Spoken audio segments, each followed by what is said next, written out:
Let's see. If I, as a grown woman who is strong in my Muslim identity, mashallah, if I do say so myself, I feel uncomfortable and uncertain when I go to a masjid, afraid of offending because of my gender or going through the wrong door, then how would one who may be wobbling, especially our young Muslim sisters, feel? Oh, so look at the emotional tactics. She appealed to like, oh, my mother, I'm a mother and my boys, my little babies. Like she appealed to that. And now she's appealing to, oh, the poor Muslim sisters who are on the brink of leaving Islam. Oh, like these are the emotional tactics that reformists use.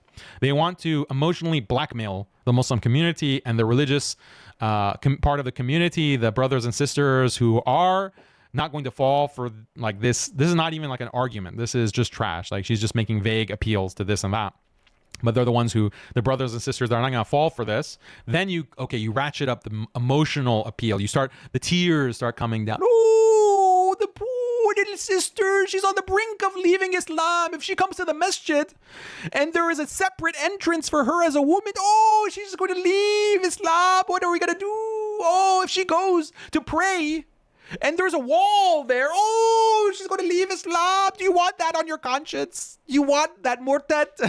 The leaving Islam on your conscience, because you're responsible for that, because you insisted on hijab and haya and parda. That's your fault. That's all on you.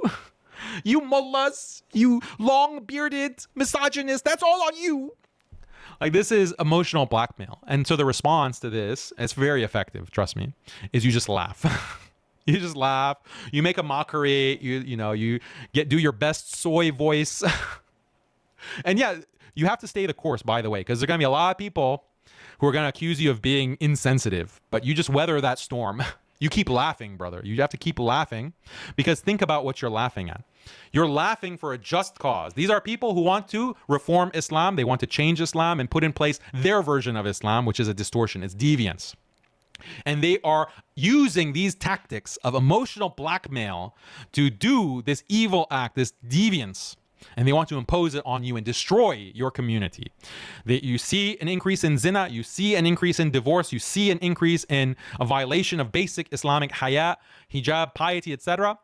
This is what's causing it. These attitudes are what are causing it. The masjid should be our sanctuary where you go and you don't have to worry about the opposite sex. You don't have to worry about the opposite sex being seen by them, and you can pray, and that's the one place. But they can't even let us have that. They can't even let us have the masjid. They have to even impose their stupid feminist doctrine on our masajid. This is what they're doing. So you mock them. You mock them. You laugh at them. You laugh in their face. And when they say you're being insensitive, you say, yeah, I am insensitive to your nonsense.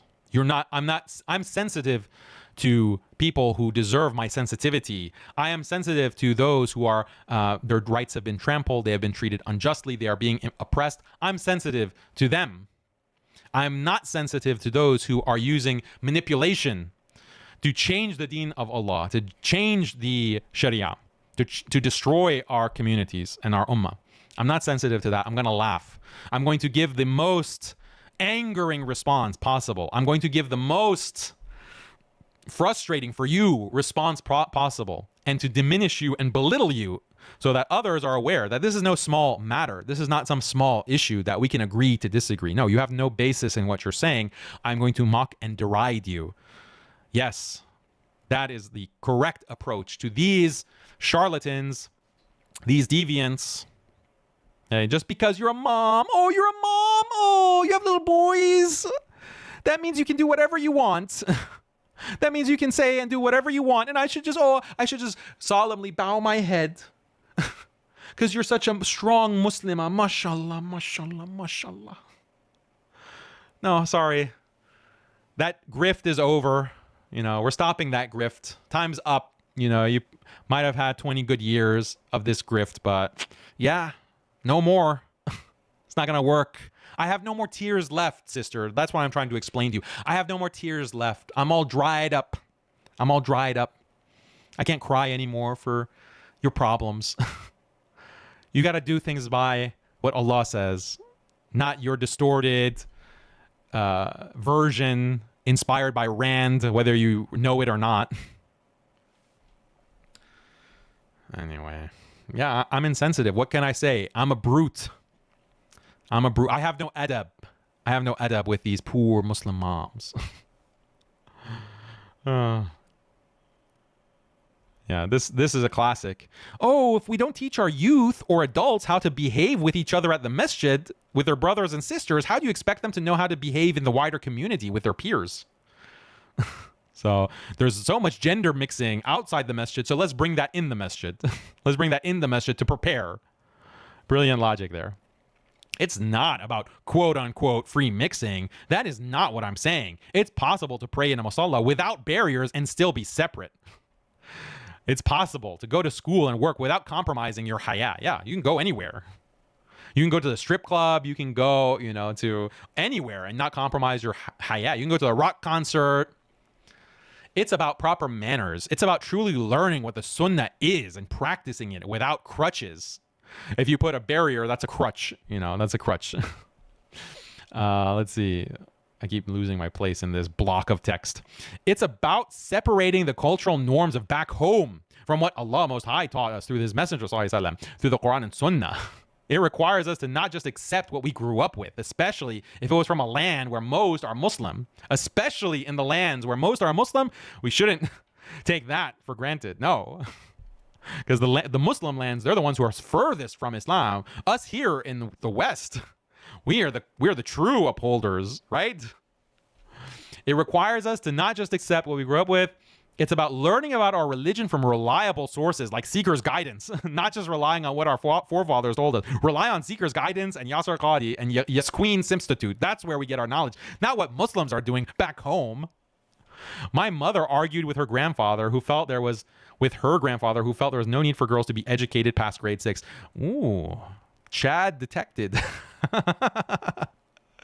Mashallah, he was a pious man and ensured an Islamic education, and it was this which also taught her the importance of education. So she argued with truth in her words and continued her education, mashallah. And this is what she produced, this daughter, on Seeker's Guidance. Sometimes we need to question the status quo to ensure we are on the straight path.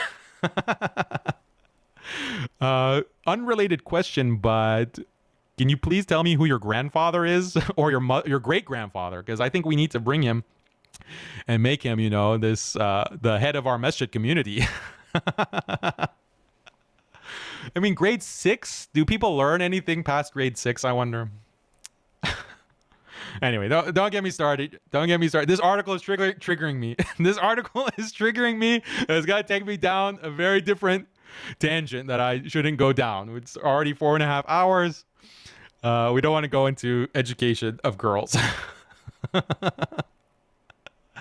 Oh, but anyway. So see, this is what we have to deal with in America. You guys that are not in America, side entrance. Why mosques are still getting it wrong because they separate the genders like every other masjid in our history. And don't get me started on the very valid opinion that in our time, women should not go to the masjid. A very valid opinion. You can take a different opinion, perhaps, but don't say that's not a valid opinion. It is a valid opinion.